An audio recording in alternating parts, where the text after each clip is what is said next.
Back when Missouri was an evenly divided state, Democrats won elections by piecing together a broad geographic coalition. But things began to collapse in the 2010s when Missouri Democrats lost legislative seats in rural areas that tilted toward the party for generations. That was a precursor to the 2016, 2018, and 2020 election cycles, years in which Republicans won basically every major statewide contest. If Democrat Trudy Bush Valentine is going to pull off the upset against Republican Attorney General Eric Schmitt, she'll have to recreate the coalition in 3 steps. First, Bush Valentine will need to run up the score in places like St. Louis County, and Kansas City. She'll also need strong turnout from Columbia, which is still fairly Democratic but more hospitable to Republicans in recent years. This is probably the easiest step, especially since St. Louis County is quickly becoming a major Democratic stronghold. But it's not enough for Bush Valentine to get a large percentage of the vote.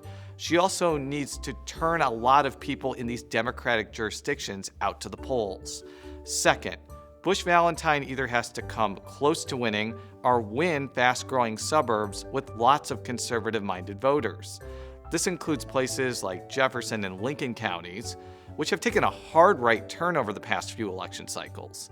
It also means prevailing in parts of the state that encompass the Kansas City metro area, like Clay, Platte, and Buchanan counties. And she has to hold down GOP margins in St. Charles and Greene counties. Gaining ground in those places has been a long-term desire among Democrats, but a desire that's not had much success. Finally, Bush Valentine will need to hold down Schmitt's margins in rural counties. And this could be the most difficult task, since voters in places like Northeast and Southeast Missouri soundly rejected Democratic candidates in recent years. What makes this challenge even more daunting is that Bush Valentine could do everything right, like run compelling TV ads, get lots of volunteers, attack Schmitt on the right issues. But if President Joe Biden's approval rating is lagging among Missouri voters, she may lose anyway, especially if things like inflation continue to be top of mind. Bush Valentine, though, is monitoring whether a backlash to the demise of Roe v. Wade energizes enough people to vote for Democrats, especially in some of the more populated suburbs.